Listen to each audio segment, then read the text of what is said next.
আল্লাহর নবী পাথরে আঘাত করলেন, আগুন বের হয়ে আসলো। নবীজি বললেন, সাহাবীরা রে, পারস্য সাম্রাজ্য আমাদের দখলে আসবে। তখন কাফির এবং মুনাফিক যারা ছিল তারা বলল, হায় হায়, মুহাম্মদ পাগল হয়ে গেছে। দেখো, সে নিজে জান বাঁচানোর জন্য কেবলমাত্র পরীক্ষা খনন করতেছে, আর তারা নাকি পারস্য সাম্রাজ্য বিজয় করবে।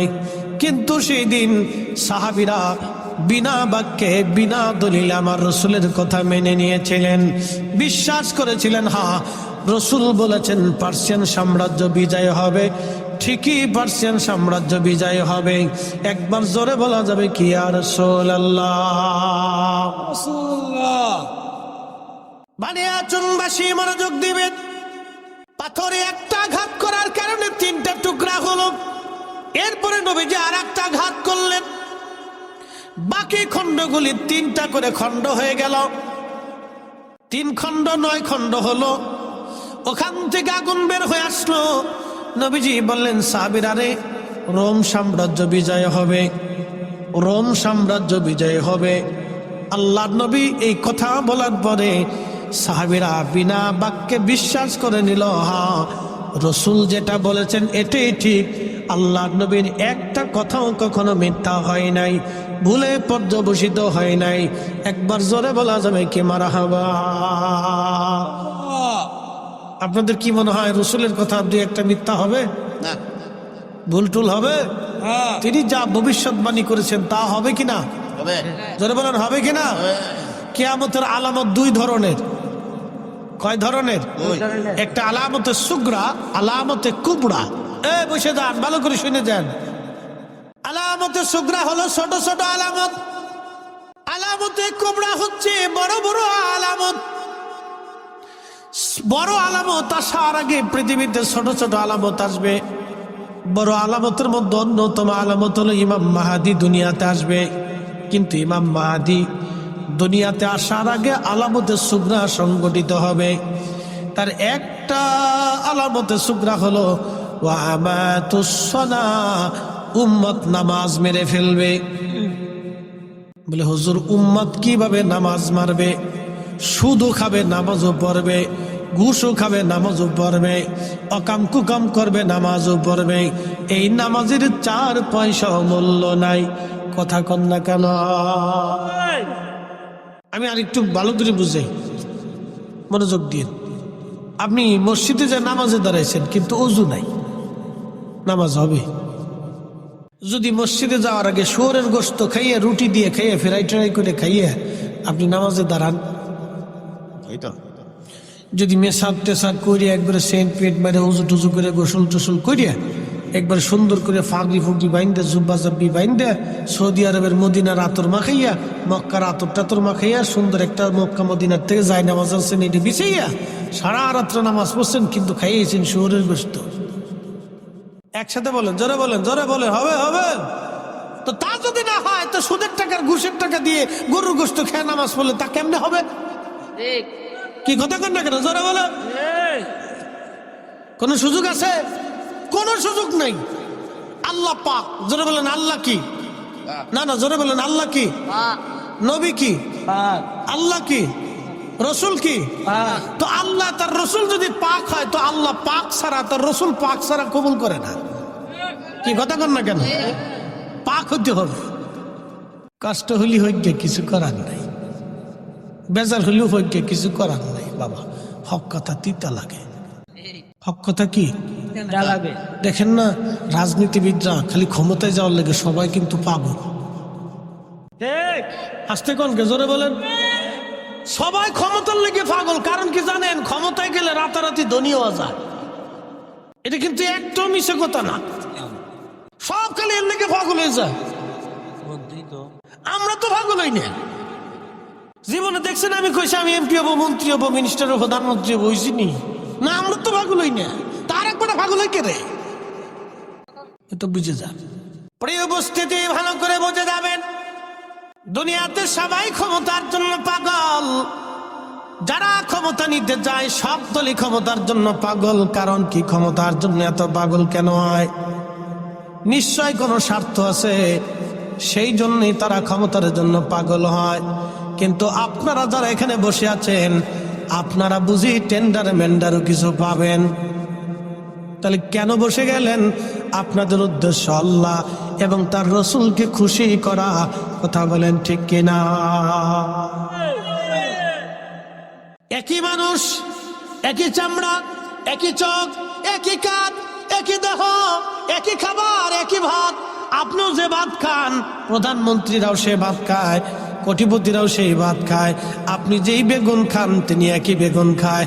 আপনি যেই মাছ খান, তিনি তার চাইতে বেশি ভালোটা খায় না। আপনি খান টাটকা, আরে খায় ফ্রিজেরটা।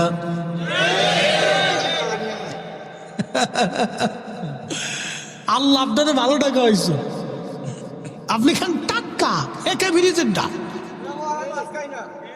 আপনি তাজাটা খান। ও ঠিক আছে, রান্না করার পরেও কি তাজা থাকে? আচ্ছা থাক, অসুবিধা নাই। ঠিক আছে, আপনারা ভাগ্য হলো তাজাটা খান, একবারে ফ্রেশটা খান, ফ্রেশ, টাটকা টাটকা টাটকা টাটকা। মারহাবা কর না। আর যা দিয়ে খান সেটাই টেস্ট লাগে। কথা খারাপ কইছি? এখন বলি, জবাব দিবেন তো। আল্লাহর সিদ্ধান্তের বাহিরে আপনি কি একটা ভাতের দানা বেশি খেতে পারবেন? বিশ্বাস আছে ভাই? একটা দানা বেশি খাওয়ার সুযোগ আমাদের নাই, কোনো সুযোগ নেই। হাজার কোটি টাকা ব্যাংকে ভরে থাকবে, খাইতে পারবে না। দেখবেন যে ওই আপনার কি কয়, ওই যে ডায়াবেটিস, প্রেশার, হার্ট, এইডে সেইডে, কিডনি ফিডনি, এইডে ভিতরে সব পার্টসপাতি সব লুজ হয়ে গেছে। লুজ এটা কি পানি? চা, কিন্তু ভিতর তো লাল পানি, কিন্তু এটা মদ না। এরকম কিছু রঙের লাল পানি খেয়ে তারপরে ঘুমায়, ঘুম আসে না। শোক নাহি রে সুখ পরাণের পাখি, লাল পানি খাইয়া হেতায় ঘুমাই পড়িয়া থাকি, হেতার সুখ নাই রে।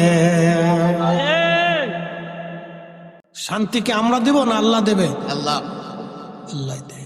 আপনি শুকরিয়া আদায় করেন, এদের 500 বছর আগে আপনি জান্নাতে যাবেন। একসাথে বলেন আল্লাহু আকবার। এ বাপ, কত বছর আগে? 500। আল্লাহ রসুলের একটা কথাও কখনো মিথ্যা হবে না, ঠিক কিনা? 500 বছর আগে। বলে হুজুর কোন 500? দুনিয়ার না।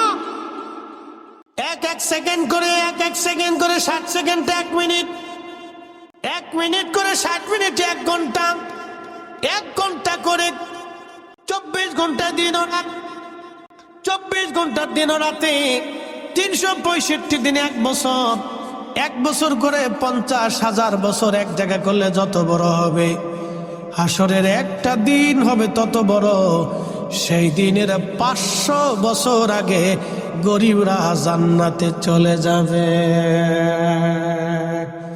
যে সুবহানাল্লাহ কবেন না, বুঝবো আপনার মতো কিপটে আর দুনিয়াতে নাই। জবানটা খুলে দিয়ে একসাথে বলেন আল্লাহু আকবার।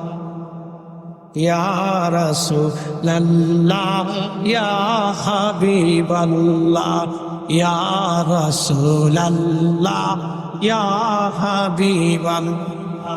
আমার মত নিদান কালে থাকি নবীজি আমার শিওরে, করিব চুম্বন কদম ধরিয়া, ইয়া রাসূলুল্লাহ, ইয়া রাসূলুল্লাহ। মাতা পিতা যাহাদের অন্ধকার কবরে, দেখি নবীজি মায়াবী নজরে, তরায়া লইও হাসর মাজারে, তরায়া লইও হাসর মাজারে। ইয়া রাসূলুল্লাহ, ইয়া হাবিবাল্লাহ, ইয়া রাসূলুল্লাহ, ইয়া হাবিবাল্লাহ। আল্লাহুম্মা সাল্লি আলা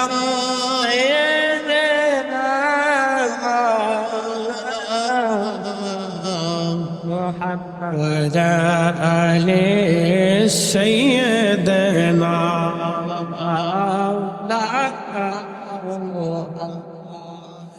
এ বানিয়াচংবাসী মনোযোগ দিবেন, রোম সাম্রাজ্য বিজয় হবে। সাহাবীরা সেই দিন বিনা বাক্যে বিশ্বাস করে নিল নবী ঠিক। পাহাড়ের মতো দিল শক্ত করে আমার রসুলের ডানে বামে থেকে তারা যুদ্ধ করলো সেই দিন। বলে আর রসুল ঠিক ঠিক 30 বছর পরে, কত বছর?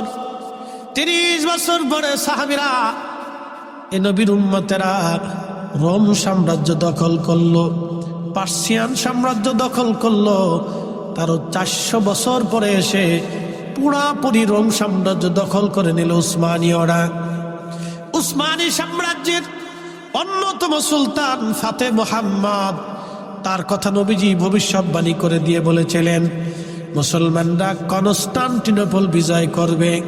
আল্লাহর নবীর একটা কথা কখনো মিথ্যা হয় নাই। কনস্টান্টিনোপল বর্তমান তুরস্কের ইস্তাম্বুলে কনস্টান্টিনোপল একটা শহর, সমুদ্রের পাড়ে। খুব মজবুত দুর্গ ছিল। পৃথিবীর কোন শক্তি কনস্টান্টিনোপল কখনো দখল করতে পারে নাই। পৃথিবীর বড় বড় শক্তি চেঙ্গিস খানের মতো যোদ্ধা পারে নাই, হালাকু খানের মতো যোদ্ধা পারে নাই, তাতারিরা পারে নাই। এই কনস্টান্টিনোপল তারা বিজয় করতে পারে নাই। এটা কঠিন দুর্গ ছিল, রোমান রাজ্যের বিরাট বড় কঠিন দুর্গ ছিল এটা। রোমান এই দুর্গ নিয়ে গর্ব করত, কোনদিন আমাদের দুর্গ কেউ দখল করতে পারবে না। কিন্তু আল্লাহর নবী 1450 বছর আগে বলে গেলেন এই কনস্টান্টিনোপল মুসলমানরা বিজয় করবে। এই কনস্টান্টিনোপলে যারা যুদ্ধ করবে, নবীজি বললেন যারা এই যুদ্ধে বিজয় অর্জন করবে তারা প্রত্যেকের আল্লাহ মাফ করে দিবে, জান্নাতি বানাই দিবে। আমি সেই বিজয় বীরকে কতই না উত্তম স্রোতে দেখতেছি। সুলতান ফাতে মুহাম্মদের কথা নবীজি ভবিষ্যৎবাণী করে গিয়েছিলেন। আমি তাকে দেখতেছি কতই না উত্তম চেহারার অধিকারী, আর তার সৈন্যরা কতই না উত্তম জিহাদ অনুপ্রাণিত। একবার জোরে বলা যাবে আল্লাহু আকবার। নবীজি বললেন 600 বছর আগে কনস্টান্টিনোপল বিজয় হলো। 600 বছর পরে, একসাথে বলবেন আল্লাহু আকবার। কত বছর আগে বলেছিলেন? 600 বছর আগে বিজয় হলো। 600 বছর পরে রাসূলের কথা কি মিথ্যা হবে? না। হবে? হবে না, একটা হবে না। সাহাবে کرام সেই দিন পাহাড়ের মতো দাঁড়িয়ে থেকে বিশ্বাস করেছিল।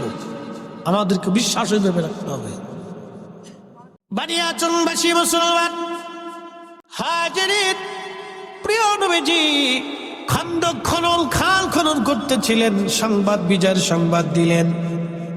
কাফেররা, মুনাফিক যারা ছিল আশাসী করলো যেটা কি করে হয়।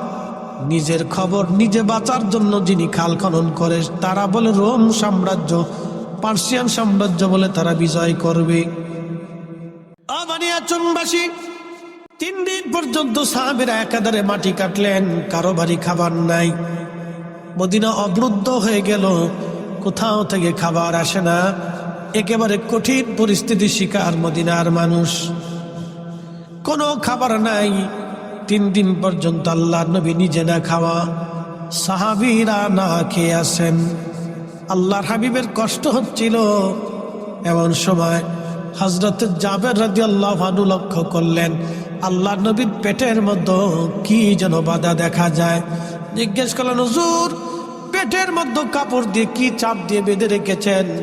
নবীজি ডাক দিয়ে বললেন, জাবের রে, খোদার যন্ত্রণা নিবৃত করার জন্যে আমি পেটের মধ্যে পাথর চাপা দিয়ে কাপড় দিয়ে বেঁধে রাখছি, যাতে আমার ক্ষুধায় কষ্ট না হয়। জাবের বলতেছে, হুজুর আমি কি মরে গেছি? আপনি কেন আগে বলেন নাই আপনি ক্ষুধার্ত? ইয়া রাসূলুল্লাহ, আপনি আর মাটি কাটবেন না, আপনি বসে, আমি বাড়ি থেকে দৌড়ে আসবো, দেখে আসি ঘরের মধ্যে কি আছে। হযরত জাবেরের বাড়ি থেকে জাবাল আবু সিলা একবারে পিছনেই। জাবেরের বাড়ি যেইখানে, জাবাল আবু সিলাটা জাবেরের বাড়ির পিছনেই। ওইখানে 3 দিন 3 রাত তুমি সিজদার মধ্যে কেঁদেছিলেন। একাধারে 3 দিন 3 রাত সারা মদিনার মধ্যে কোথাও নবী নাই, নবী নাই, নবী নাই, নবী নাই। তন্ন তন্ন করে সাহাবীরা খুঁজে, রসুল নাই, রসুল নাই। ওই জাবলে আবু সিলার ছোট্ট গুহার মধ্যে সে আমার নবী 3 দিন 3 রাত সেজদার মধ্যে তিনি কেঁদেছিলেন। হযরত জাবেরের বাড়ির পিছনের পাহাড়টার নাম জাবলে আবু সিলা। হযরত জাবের রাদিয়াল্লাহু আনহুর যে বাড়িটা, সেটা বর্তমানে মসজিদ বানায় রাখা হয়েছে। ওই বাড়িতে দৌড়ে জাবের আসছে, বিবিকে ডাক দিয়ে বলেন, বিবি কি পরিমাণ ঘরে খাবার আছে বলো, রাসূল ক্ষুধার্ত, না খাওয়া পেটের মধ্যে পাথর চাপা দিয়ে কাপড় দিয়ে নবী বেঁধে রাখছে বিবিরে। আমার রাসূল ক্ষুধার্ত, বলো ঘরের মধ্যে কি খাবার আছে। বিবি ডাক দেয়া বলতেছে, স্বামী গো, মাত্র একটা ছাগলের বাচ্চা আছে আর 1 ছা গম আছে, ছাড়া আর কিছুই নাই। বিবিরা ছাগল জবাই করে দিয়ে যাচ্ছি, তুমি ছাগল রান্না করবে আর গম পিষে তুমি রুটি বানাও, আমি আমার রাসূলকে দাওয়াত করে নিয়ে আসবো। আজকে জাবেরের বাড়ি রাসূলের দাওয়াত হবে। জাবেরের স্ত্রী ডাক দিয়ে বলতেছে, স্বামী দাওয়াত তো দিবেন, কিন্তু কানে কানে একটা কথা শুনে যান। বলো বিবি, কি বলতে চাও? বলে, স্বামী রে, জাবেরের বাড়িতে নবীকে দাওয়াত দিবেন, এই কথাটা কিন্তু কানে কানে বলবেন, সাবধান অন্য কাউকে কিন্তু দাওয়াত দিয়েন না, কারণ ওখানে হাজার হাজার সাহাবীরা কাজ করতেছে। আমি জানি সবাই ক্ষুধার্ত, সবাই যদি জানে জাবেরের বাড়ির দাওয়াত হয়, এত মানুষের মেহমানদারি কিন্তু আমি করতে পারবো না। আপনি রাসূলকে কানে কানে বলে আসবেন। জাবের বলেন, ঠিক আছে, আমি যাবো, আবার আসবো। ওখান থেকে দৌড়ে আবার আল্লাহর হাবিবের খেদমতে এসে কানে কানে বলতেছে, হুজুর আমার বাড়ি আপনার দাওয়াত। নবীজি বলেন, জাবের কি খাবার আছে বলো।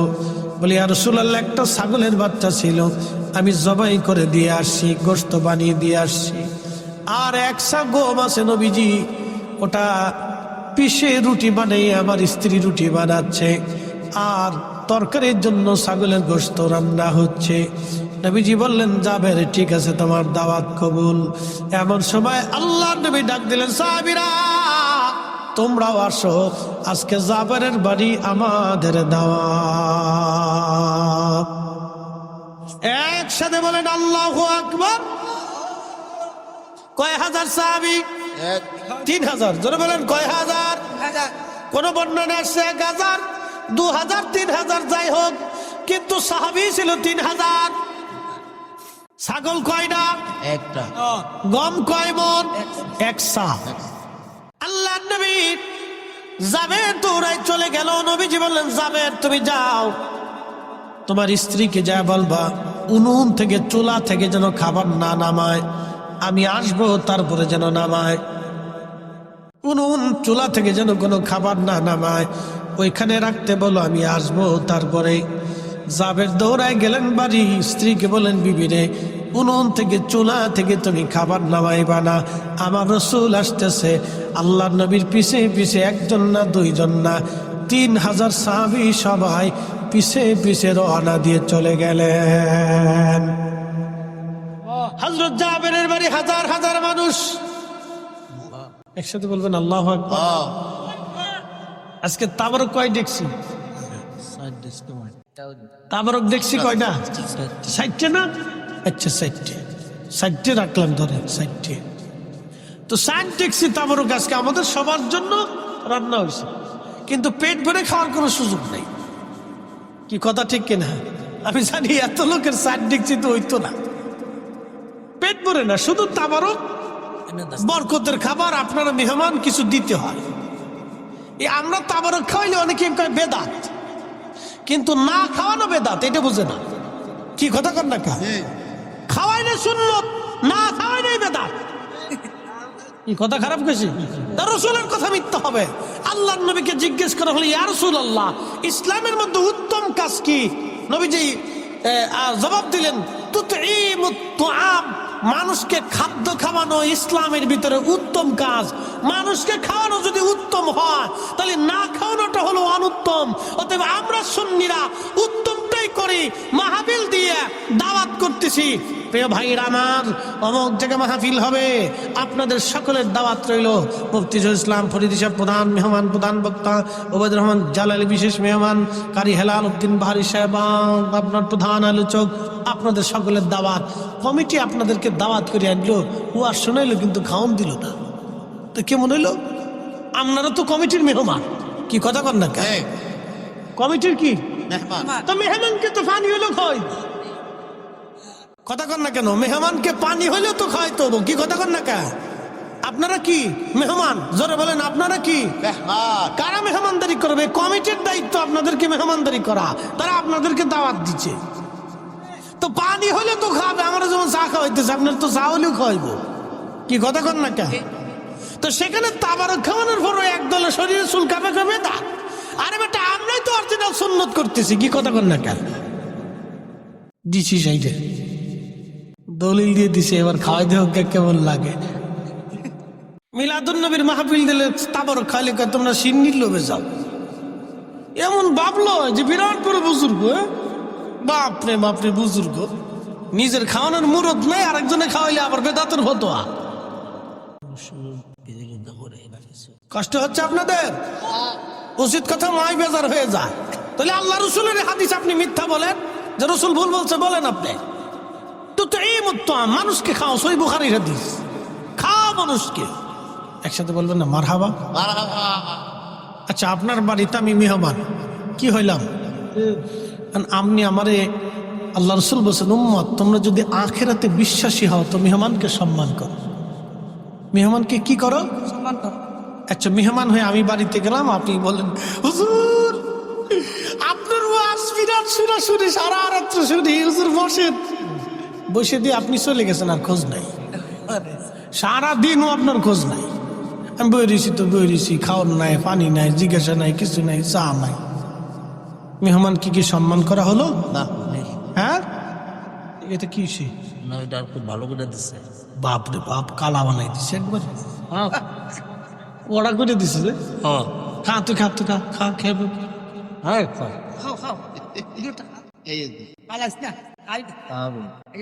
খাইস নে, খাইস নে, খাইস নে, বিপদ আছে, খাইস নে, বিপদ আছে, খাইস নে, খাইস নে, খাইস নে। সহজ সরল মানুষ কোন দিকে যাইব? তাল পাইতেছে না, তাল পাইতেছে না। মরে গেলে মরে যায় গা, তোর জানাজা পরে যাবো আজকে ইনশাল্লাহ, চিন্তা নেই। একসাথে বলি না আল্লাহু আকবার, নারে তাকবীর, নারে রিসালাত। বাবাজি, বিরোধিতা করা যায়, রান্না বান্না করে খাওয়াই দেখেন জ্বালাকারে কয়, এগুলো করবেন না। মানুষকে আল্লাহর দিকে আমাদের কাজ হচ্ছে উদ্বুদ্ধ করা, ঠিক কিনা? কাজের দিকে, কি কাজের দিকে? নেক কাজের দিকে উদ্বুদ্ধ করা, বিরোধিতা করা। কিছু ভাইরা করে এটা দলের টানে, ভাই কিসের টানে? দলের টানে তা করে, এগুলো করবেন না। প্রিয় ভাই আমার, আপনার কারণে যদি 10 জন লোক রিজিক থেকে বঞ্চিত হয়, জবাবদিহিটা কিন্তু কিয়ামতে আপনাকেই দিতে হবে, কথা ঠিক কিনা? কি জবাবদিহিতা আছে না? আছে। আপনি ধরেন একটা কুত্তাকে খাবার দিতে গেলেন, কাকে? কুত্তাকে। আরেকজনে বাধা দিল, ধর কুত্তারে কি খাওয়াবি, চল। কিয়ামতের ময়দানে কুকুর মামলা করবে, ইয়া রাব্বি, এ বান্দা আমাকে খাইতে দিতে চাইছিল, কিন্তু এই বান্দা আমাকে নিবৃত্ত করে দিছে, আমার রিজিক থেকে বঞ্চিত করছে, আল্লাহ বিচার চাই। ফায়সালা কে করবে? আল্লাহ। এই জন্য এগুলি হিসাব করে চলতে হবে, বিচার অবশ্যই হবে। প্রিয় ভাই আমার, আল্লাহর নবী সমস্ত সাহাবী নিয়ে যখন জাবেরের বাড়ি গেলেন, হযরত জাবের রাদিয়াল্লাহু আনহু বাড়ি যাওয়ার পরে জাবেরের স্ত্রী দেখা স্বামীরে ডাক দেখায়, তাড়াতাড়ি এদিকে আসেন, আপনি করছেন কি? বলে, কি করলাম রে বিবি? আপনারা না বললাম কানে কানে নবীকে দাওয়াত দিবেন, এত সাহাবী দাওয়াত দিছেন, বাড়ি তো খাবার নাই, আমি কেমনে মেহমানদারি করব বলেন? একসাথে বলবেন আল্লাহু আকবার। তারা মেহমানকে খাওয়ানোর জন্য কেমন উদগ্রীব ছিল, আর আমরা খালি বেদাতের ফতোয়া মারতেছি না, খালি ফতোয়া মারতে পারি আর কি। এ মুসলমান, খুব মনোযোগ দিবেন। হযরত জাবের ডাক দিয়ে বলতেছে, বিবি রে, আমি কি আর দাওয়াত দিয়েছি? আমি তো রাসূলকে দাওয়াত দিয়েছিলাম, কিন্তু সব সাহাবী ক্ষুধার্ত, কোন সাহাবীর খাবার ঘরে নাই। 3 দিন তারাও ক্ষুধা নিয়ে আল্লাহর হাবিবের সাথে মাটি কাটতেছিল। বিবিরে, নবী একা খাবে, সাহাবীরা না খেয়ে থাকবে, এটা হতে পারে না। সেই জন্য আল্লাহর নবী আমাদের সবাইকে দাওয়াত করে নিয়ে আসছে। একবার জোরে বলা যাবে কি মারহাবা। আমরা হুজুরের মাহফিলে এসে আমরা কি খাবো না আপনারাও খাবেন? কথা কন না কেন? একসাথে বলেন, আল্লাহর নবী একা খাইছে না সবাইরে নিয়ে খাইছে? জোরে বলেন, একা খাইছে না সবাইরে নিয়ে খাইছে? তো রাসূল যদি সবাইরে খাওয়াইতে পারে নিজে সহ, তাহলে আমরা কেন পারতাম না? কি কথা কন না কার? আমি মাহফিলে এসে খাবো আর বেদাতের ফতোয়া দিব, তা তো হয় না। না, এটা হচ্ছে কি, অনেকে বুঝে না, তলের টানে বলে ফেলায়, ঝুঁকে ঝুঁকে বলে ফেলায়। কিন্তু ঝুঁকে ঝুঁকে বললে তো আমার জবাবদিহিতা আছে বাবা, কথা ঠিক কিনা? জবাবদিহিতা তো আছে। ধরেন অ্যাটেনশন, একজন মসজিদে যাচ্ছে, আর আপনি তারা বললেন, দেখ বেটা, হ্যাঁ কাজ আছে, সব পরে যাইছে। আচ্ছা, সে এই কারণে নামাজ পড়লো না, কিয়ামতের ময়দানে কে জবাব দিবে? ফরিদি সাহেব দিবে না আপনি দিবেন? আপনাকে দিতে হবে। যে বাধা দিবে তাকে দিতে হবে। তো এই জন্য নেক কাজে আমাদের বাধা দিতে হয় না, উৎসাহিত করতে হয়। আল্লাহ নিজে উৎসাহিত করছে এই আয়াত দিয়ে। فَمَن يَعْمَلْ مِثْقَالَ ذَرَّةٍ خَيْرًا يَرَهُ وَمَن يَعْمَلْ مِثْقَالَ ذَرَّةٍ شَرًّا يَرَهُ। যদি অনুপরিমাণ নেক কাজ যদি তোমরা করো, নেক আমল যদি তোমরা করো, ভালো কাজ করো, আমি রব কিয়ামতের ময়দানে তাহা প্রতিদান তোমাকে দিয়ে দেব। আর অনুপরিমাণ যদি খারাপ কাজ করো, আমি আল্লাহ সেটাও তোমাকে প্রতিদান দিয়ে দিব। ও আজ করলে কি লাভ, শুনলে কি লাভ? লাভ হবে তার আমলে, আমলেও লাভ হবে না নবী প্রেম না থাকলে দিলে। কথা কন, কথা বলেন। রাসূল প্রেম না থাকলে জিন্দেগির আমলেও কাজ হবে। এই যে বুড়া কলা দেখিয়ে দিলাম, যদি দলিল থাকে কোনোদিন দিন, কিয়ামত পর্যন্ত খুঁজবেন, দলিল পাবেন না। রাসূলের মহব্বত ছাড়া জিন্দেগির সব আমল মিথ্যা হবে। নামাজ হবে না, রোজা হবে না, জিকির হবে না, হজ হবে না, কোনোটাই আল্লাহর দরবারে মঞ্জুরিয়ত রাখবে না যদি আল্লাহর রাসূলকে মহব্বত আপনি করতে না পারেন, ঠিক কিনা? জ্ঞানী যারা বুঝে তারা শুধু ইশারায়, নাদানের বোঝাইতে পারে আছে কে কোথায়। জ্ঞানীর মতো জ্ঞানী হলে অল্প কথায় বুঝে, কসুর মতো কসু হলে অল্প জালে সিজে। আল্লাহ বলেন, অনুপরিমাণ নেক কাজ যদি তুমি করো, তার প্রতিদান আমি তোমাকে দিয়ে দেব, এবং গুনার কাজ যদি অনুপরিমাণে করো, তার প্রতিদান তুমি পাবে। মনোযোগ দিয়ে কথাগুলি শুনবেন। এর অর্থ হলো, নেকের কাজ যত ছোট হোক ছাড়বো না। যারা বলেন, নেকের কাজ যত ছোট হোক ছাড়বো না, গুনাহের কাজ যত ছোট হোক করবো না, গুনাহের কাজ যত ছোট হোক করবো। জোরে খুশ বলাবান, জোরে বলিস। গুনাহের কাজ আবার দাঁড়ায় মতিস না কালকে, তারা সেন খুলে দাঁড়ায় সেলিব্রেশন স্টার্ট করে। ভালো করে শোন বাবা, গুনাহের কাজ যত ছোট হোক করবো, গুনাহের কাজ যত ছোট হোক করবো, নেকের কাজ যত ছোট হোক ছাড়বো। তাহলে মানুষকে খাওয়ানো কি গুনাহ না নেক? দুরূদ শরীফ গুনাহ না নেক? কোরআন তেলাওয়াত গুনাহ না নেক? এরপরে দলবদ্ধভাবে দোয়া গুনাহ না নেক? তাহলে আমার মিলাদ বেদাত কেমনে হইল? কোরআন তেলাওয়াত হয় মিলাদে, দুরূদ শরীফ হয় মিলাদে, কথা কন নাকি, ঠিক কিনা? মিলাদে আল্লাহর জিকিরও হয়, নবীর নাতও হয়, এরপরে দোয়া হয়, এরপরে তাবারক হয়, তাবারকে নেক, দোয়াতে নেক, জিকিরে নেক, দুরুদে নেক, কোরআন তেলাওয়াতে নেক। ফামান ইয়ামাল মিসকালা যাররাতিন খায়রান ইয়ারা পরিমাণ নেক যদি করো বেনিফিট আমি আল্লাহ তোমাকে দিয়ে দিব। অতএব নেকের কাজ যেখানে নেক আছে, যেখানে আমরা সেখানে আসি, পরিমাণ নেক, সামান্য পরিমাণ নেকের কাজ ছাড়ব না, আর সামান্য পরিমাণ গুনাহের কাজ করব না। কথা কোন ঠিক কিনা? নেকের কাজ ছাড়ব না। যারা বলেন নেকের কাজ, গুনাহের কাজ, নেকের কাজ, একসাথে বলেন, যারা বলেন নেকের কাজ, গুনার কাজ। যদি আয়াত বুঝে থাকেন তাহলে আমার মিলাদে আপনি বাধা দিতে পারেন কি? কথা কন না কেন? ফতোয়া দিয়ে বন্ধ করতে পারেন না। এই যে দোয়া, এই দোয়া বন্ধ করতে পারেন না। আপনি পারেন না এটা বন্ধ করতে। আল্লাহ আপনাকে এই জন্য দুনিয়াতে পাঠায় নাই। আল্লাহ পাঠাইছে আপনাকে হারাম বন্ধ করার জন্য, জেনা বন্ধ করার জন্য, বেহায়াপনা বন্ধ করার জন্য। আল্লাহ পাঠিয়েছে সুদ বন্ধ করার জন্য, ঘুষ বন্ধ করার জন্য, জুলুম বন্ধ করার জন্য, অন্যায় বন্ধ করার জন্য, জমি খানের কাছ থেকে জমি উদ্ধার করার জন্য। আল্লাহ আলেমদেরকে পাঠাইছে পৃথিবীতে শান্তি প্রতিষ্ঠিত করার জন্য। নবীর দুরূদ, নবীর আল্লাহর কাছে দোয়া, জিকির, ফিকির, সালাত, ভালো খাবার, ভালো নেক আমল বন্ধের জন্য আল্লাহ আলেমদেরকে দুনিয়াতে পাঠাই নাই। কথা কোন ঠিক কিনা?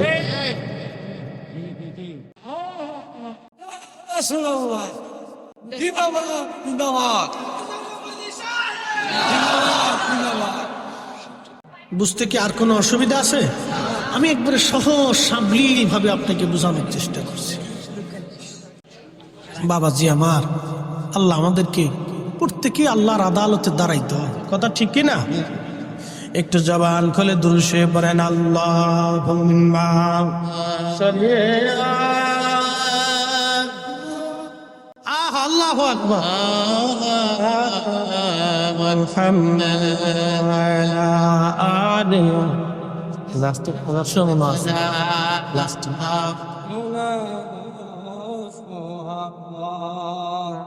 বন্ধু আমার মনোযোগ দিবেন। বানিয়ে চলবাসী আল্লাহ নবী বললেন,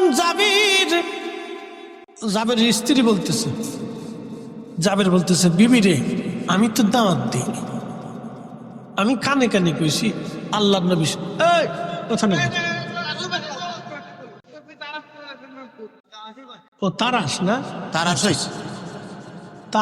তো অনেক সিডেন। আচ্ছা হইলো তারাসই কইলাম, গ্রামের নাম কইলে বোঝা গেল গ্রাম প্রেমিক। কি প্রেমিক? গ্রাম প্রেমিক। কথা নাই। তারাসই মুসলমান, তারাসই, এটা তারাসই নাম কি? তা এর অর্থ কি? গ্রামের নাম। আচ্ছা আমি কই শোনেন, আমি গেছি ভারতের এক জায়গা, এই কুচবিহার মাহফিল করতে। এলাকার নাম হচ্ছে গাদুহুতা। এলাকার নাম কি? গাদুহুতা। নারায়ণগঞ্জে আছে পাগলা, এরপরে আছে ২৫০০। কি নামের নাম? আমাকে ফরিদপুরে আছে ভাঙ্গা, জোড়া লাগে নাই। নাম আছে মধুখালী, কিন্তু মধু নাই। আছে বোয়ালমারি, কিন্তু বোয়াল নাই। ও তো কোয়ালিটির নাম। বানিয়াসুম, কে নাম দিছে জানি না। বানিয়াসুম, এটা কি নাম? অর্থ কি, কিসের? কিচ্ছু বুঝলাম না। বানিয়াচং বা বানিয়াচং, যাই কন আর কি, কোনো অর্থ খুঁজে পাই না। এটা কি সংস্কৃতি ভাষা, না বাংলা ভাষা, না হিন্দি ভাষা, না উর্দু ভাষা, তাও কইতে পারি না। নাম হয়েছে আর কি। যাই হোক, বানিয়া চং। এরপরে আমাদের ফরিদপুরে একটা গ্রামের নাম আছে ১০,০০০, আর একটা গ্রামের নাম আছে গোড়াদহ। ১০,০০০ গোড়াদহ থেকে একজনের বউ ফালাইয়া ১০,০০০ গেছে। বেটায় ফরিদপুর যে মামলাদের সাল লেখেন, গোড়াদা থেকে বউ ফালাইছে ১০,০০০। দারোগা সাহেব বুঝছে কস না বুঝছে কস? স্যার বুঝছি তো করতেছি। গোড়াদা থেকে বউ ফালাইছে ১০,০০০। বুঝছে কস না বুঝছে কস? সারা বউ তো আমারটা গেছে, আপনাদের তো গেছে না। লেখেন গোড়াদা থেকে বউ ফালাইছে। এক গ্রাম থেকে ১০,০০০ বউ চলে গেল, কেউ দেখে নাই। স্যার গ্রামের নাম ১০,০০০, তা তো কমিছে গ্রাম ১০,০০০। তারা সেই মাসে মনোযোগ দিবেন। হাজিরিন, আল্লাহ নবীর সাহাবী জাবেরের স্ত্রী বলতেছে, স্বামী রাসূল যেহেতু দাওয়াত দিয়েছে, তাহলে আমার আর কোনো চিন্তার কারণ নাই। কারণ আল্লাহ নবী নিজে হাতে পেরে খাওয়াবে, আমি আর চিন্তা করতেছি না, একবার জোরে বলা যাবে কি মারহাবা। সাহাবীদের ইয়াকিন দেখছেন রাসূলের প্রতি, বিশ্বাস দেখেন। আরে জীবনের সব কিছু দিয়ে তারা সাহাবীরা নবীকে বিশ্বাস করত, কথা ঠিক কিনা? আমার চিন্তা নেই। আল্লাহর নবী বললেন, জাবের তোমার স্ত্রীকে ভিতরে যেতে বলো। ভিতরে চলে গেল। উনুন থেকে হযরত জাবের নবী বললেন, খাবারগুলি নামাও, কাপড় দিয়ে ঢেকে দাও। তরকারির পাত্র নামায় কাপড় দিয়ে ঢাকা হলো, রুটির পাত্র নামায় কাপড় দিয়ে ঢাকা হলো। আল্লাহর নবী বললেন, জাবের রে, সব সাহাবীদেরকে কাতার করে বসতে বলো। সব সাহাবী কাতার করে বসে গেলেন। 3000 সাহাবী কাতার করে বসা। নবীজি 3টে রুটি হাত দিয়ে ঢুকাইলেন বাম হাত দিয়া। আল্লাহর নবী পাত্রের উপরে হাত মোবারক রাখলেন, ডান হাত দিয়ে 3টে রুটি নিলেন। আবার তরকারির পাত্রের মধ্যে হাত দিয়ে নবী 1 চামচ তরকারি নিলেন। এইভাবে দিতে দিতে দিতে দিতে একজন না দুইজন না 3000 সাহাবীর সামনে খাবার চলে গেল। একবার জোরে বলা যাবে কি আল্লাহু আকবার।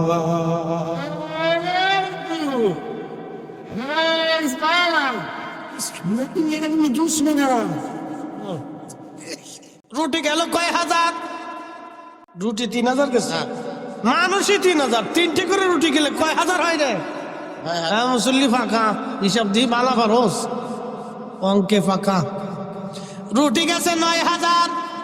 একসাথে বলবেন আল্লাহু আকবার। গম কয় মণ? 1 সা 3.5 বরাবর। 3.5 বুঝেন নাই? তাহলে কয় সমান এবার চিন্তা করেন। 1 সা মানে 3.5 বরাবর, তাহলে কয় সমান এবার হিসাব করেন। মানুষ 3000। একসাথে কোন আল্লাহু আকবার। রুটি গেল কয় হাজার? বাকি রুটি কোথার থেকে আসলো? যার হাতের নিচে এত বরকত, তিনি নিজে ক্ষুধার্ত। তাই বলে কি আপনি বলবেন রাসূল ক্ষুধার্ত ছিল? নবী অভাবী ছিল, দরিদ্র ছিল, মিসকিন ছিল। নবীকে যেমন মিসকিন বলা যায় না, কারণ নবী দু জাহানের সর্দার, বাচ্চা হের বাচ্চা, সুলতানের সুলতান। তিনি ধনীর ধনী, দু জাহানের ধনী, সাইয়্যিদুল কাউনাইন ওয়াস সাকালাইন। ঠিক কিনা? আমার আপনার মতো বাজারে গেছে বিদায় আমার মতো ভাবা যাবে না। আমার মতো খাইছে বিদায় নবীকে আমার মতো খাদক মনে করা যাবে না। আল্লাহ নবীর স্ত্রী আমাদের মা ছিলেন 11 জন। আপনার যদি সামর্থ্য হয় তো 11টা বিয়ে করে দেখেন। যদি বুড়িগঙ্গার পানির মধ্যে না চুবাইছে, আমি ফরিদি জীবনে আর ওয়াজ করব না। আমার মসজিদ বুড়িগঙ্গার পারে, তো হাসনাবাদ হাউজিং এ জমা পড়ে 4-5 হাজার মুসল্লি হয়। আমি একদিন বললাম যে আপনারা তো খালি বলেন রসুল আমরার মতো, তার নিয়ে 90% তা বুঝছে। তা বললাম যে এই গাইডের শুনি 90%, বুঝছিল? তো এই আমি বললাম যে আপনারা তো বলেন রসুল আপনাদের মতো, তা আপনাদেরকে বললাম তাহলে 11টা বিয়ে করে। যদি 6 মাসের মতো না সুবাইছে, তাহলে আপনাদের এখানে আর খতিবগিরি করবো না। ওই বুড়িগঙ্গার মধ্যে সুবাইব, রহমতের পানি। একবার গোসল করলে আর সগিরা টগিরা কিছু তাহে না। ওরে পানির পানি, খালি ফেসা আবার গু আর মুতের ভিতরে। হ্যাঁ, শীতের দিন যে কি পরিমাণে ঘিরান আসে, বাপরে মা, 1 কিলোমিটার পর্যন্ত বাতাসে ঘিরান চলে যায়। এই পানির পানি। ঢাকা শহরে 1 কোটি মানুষের সকালবেলা বাথরুম এটার ভিতরে ঢুকে। কত কোটি? 1 কোটি মানুষের বাথরুম সব ওই নদীর ভিতরে চলে যায়। শো শো করে খালি নামতে দেয়।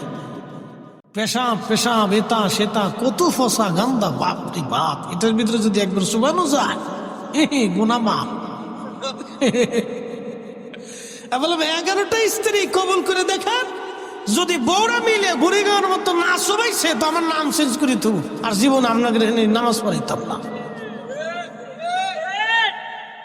আমাদের নুরুল ইসলাম ফারুকী সাহেব শহীদ হয়েছেন, আল্লাহ তার জান্নাতের আলা মাকাম দান করুন।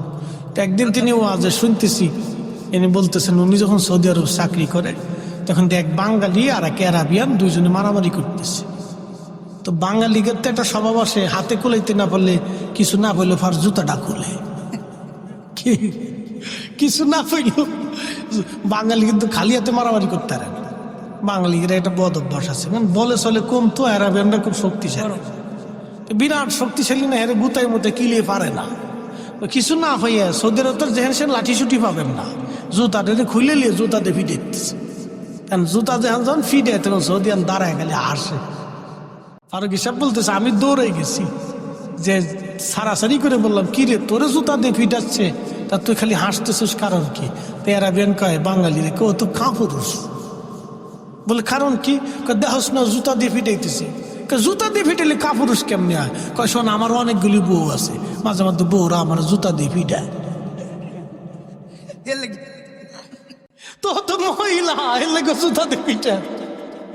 সৌদিয়ান ভাবছে যে বেডি, হে তোর বউরা হেরো জুতা দিয়ে ফিটায়, এর লেগে করতেছে তো বেডি, এর লেগেও আমার জুতা দিয়ে ফিটাইতেছে।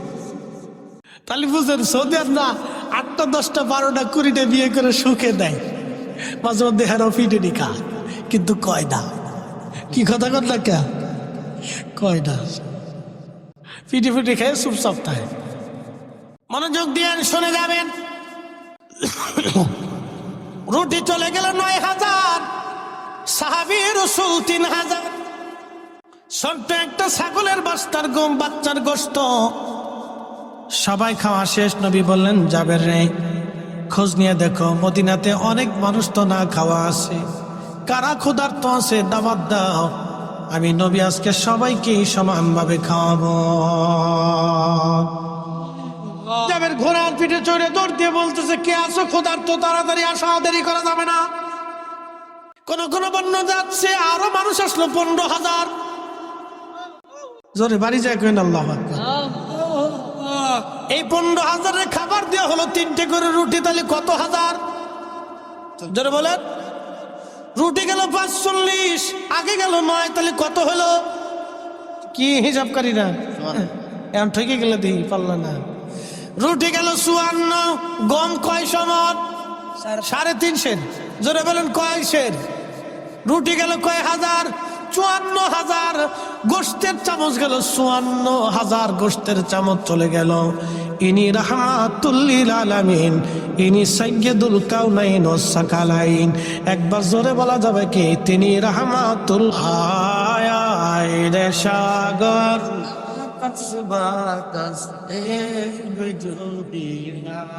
ত্রিভুবনের প্রিয় মুহাম্মদ এলো রে দুনিয়ায়, রে সাগর আকাশ বাতাস আল্লাহুম্মা সাল্লি আলা জবান খুলে মুহাম্মাদ আলা আলে সাইয়্যিদিনা। সভাপতি সবার মাদ্রাসা আছে, সুন্নি মাদ্রাসা বলার জন্য বন্ধুগণ আমার, তিনি রাহমাতুল লিল আলামিন, তিনি হাবিবুল্লাহ। ওনার রাজ এত বড় শাহী দরবার, সিংহাসনবিহীন একটা দরবার, কোটি কোটি আশিক রাসূল ওই দরবারে যে চোখের পানি সেরে সেরে সাফায়াত কামনা করে আসি। আর রাসূলুল্লাহ কঠিন হাসরের দিন ভুলে যাবেন না আপনি আমাকে। আহা জান্নাতুল বাকিতে রিয়াজুল জান্নাত আমি দেখেছি, হাজিরা এখানে যখন যায় প্রিয় নবীজির মিম্বর একেবারে সামনেই থাকে, হাজিরা চোখের পানি ফেলে ফেলে কাঁদতে থাকে। এই জান্নাতের বাগানে রাসূল নামাজ পড়েছে, স্থির থাকতে পারে না কোনো আশিক হাজি। আহা ওইখানে ইমাম মালিক 80টা বছর তিনি কাটিয়েছিলেন, কোনদিন জুতা পরেন নাই, কোনদিন থুতু ফেলেন নাই, পায়খানা পেশাব পর্যন্ত তিনি করেন নাই। ইমাম আজম আবু হানিফা একাধারে 7 দিন ছিলেন, 7 দিনের জন্য একটা বারের জন্য 7 দিন তিনি পেশাব পায়খানা করেন নাই। বিদায় লগ্নে বলেন ইমাম মালিক রে আজকে 7 দিন হলো মদিনার ভিতরে আমি পেশাব পায়খানা করি না। বলে হুজুর কি খান আপনি? ইমাম আজম বললেন আমি 7 দিনে মাত্র 7টা খেজুর খেয়ে বেঁচে আছি। তাহলে পানি কি করে খান? বলে হাতের মধ্যে পানির আর্দ্রতা নিয়ে চেটে চেটে কোন রকম তৃষ্ণা নিবারণ করে আসি। পেশাবে ধরলে বলো কোথায় পেশাব করব? পায়খানায় যদি ধরে কোথায় করব? যে মাটির নিচে রাসূল ঘুমায়, যে মাটির নিচে রাসূল ঘুমায়, ওই মাটির নিচে আমি কি করে ওই মাটির উপরে পায়খানা পেশাব করে বলা? কোন উসুল কোন দলিল তারা দেন নাই। দলিল একটাই, রাহমাতুল লিল আলামিন। আমরা যখন নবীজিকে দাঁড়ায় সালাম জানাই, আমাদের কোনো দলিল নাই, একটাই দলিল। এত বড় ইজ্জতওয়ালা নবীকে সালাম যদি দিতে হয় তাহলে ইজ্জতের সাথেই দিতে হবে। আমি তার উম্মত হয়ে কি করে বসে থাকবো?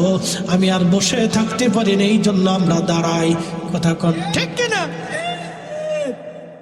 বন্ধু আমার, ওই দরবারে বিশ্ববিখ্যাত সুলতান মাহমুদ গজনবী, গজনীর সুলতান ছিলেন তিনি। বিশ্ববিখ্যাত একজন জেনারেল, 17 বার যুদ্ধ করেছেন, কোন যুদ্ধে তিনি হারেন নাই। আহা, গজনী সাম্রাজ্যের তিনি বাদশা ছিলেন। বর্তমান Afghanistan, Uzbekistan, Tajikistan, Turkmenistan, Pakistan, Iran, বিরাট অংশ মিলে তার বিরাট বড় সাম্রাজ্য ছিল। গজনীর অধিপতি তিনি মদিনাতুল মুনাওয়ারা যাইয়া আল্লাহু আকবার শাহী পোশাক খুলে ফেলে দিয়ে সাধারণ পোশাক পরে তিনি পানির লোটা মাথায় নিয়ে ঘুরে ঘুরে ঘুরে ঘুরে মদিনার মুসাফির, মদিনার হাজীদেরকে পানি খাওয়ায়। একজন আল্লাহর বান্দা ডাক দেখে বলতেছে, আপনি কি সুলতান মাহমুদ গজনবী না? বলে হ্যাঁ। এত বড় গজনীর বাদশাহ হয়ে সাধারণ পোশাক পরে কেন আপনি পানি খাওয়ান? তখন সুলতান মাহমুদ গজনবী ডাক দিয়ে বললেন, ও আল্লাহর বান্দা, আমি গজনী সাম্রাজ্যের সুলতান হতে পারি, আর আমি যার দরবারে আসছি তিনি দুজাহানের সুলতান। উনার সন্তুষ্টি ছাড়া আমি সুলতান মাহমুদ গজনবীর আখেরাত মিথ্যা হয়ে যাবে, আখেরাত বরবাদ হয়ে যাবে। এই জন্য আমি এত বড় শাহী সুলতানের বরগাহে এসে দামি পোশাক পরে ঘুরতে পারি না। আমি এখানে মিসকিন, আমি এই দরবারের গোলাম, গোলাম, গোলাম, গোলাম, গোলাম। একসাথে বলবেন না ইয়া রাসূলুল্লাহ? এত বড় বাদশা বলতেছে আমি এই দরবারের গোলাম, গোলামের কাজ গোলামি করা। সেই জন্যে নরমাল পোশাক পরে হাজীদেরকে পানি পান করাইতেছি। যদি রাসূল কবুল করে নেয়, আমি সুলতান মাহমুদ গজনবী আখেরাতে পার পেয়ে যাব। আর যদি কবুল না হই, আমি সুলতানের সুলতানিও শেষ হবে, আখেরাত বরবাদ হয়ে যাবে। এরা রাসূলকে এইভাবে সম্মান করত। এত বড় সুলতান, তারা নবীকে এইভাবে ভালোবাসতো। আর আমরা লুটুপুটু ছুটুপুটু এমন ভাব লইছি, বিরাট বিরাট বুজুর্গ সাইজে গেছি। কথা কন না কেন? রাসূলের দরবারে আমরা সবাই গোলাম। কথা কন ঠিক কিনা? এসেছেন রত নবী, সকলের ইমাম। সালাম নবী তোমায় হাজার সালাম, ইয়া নবী।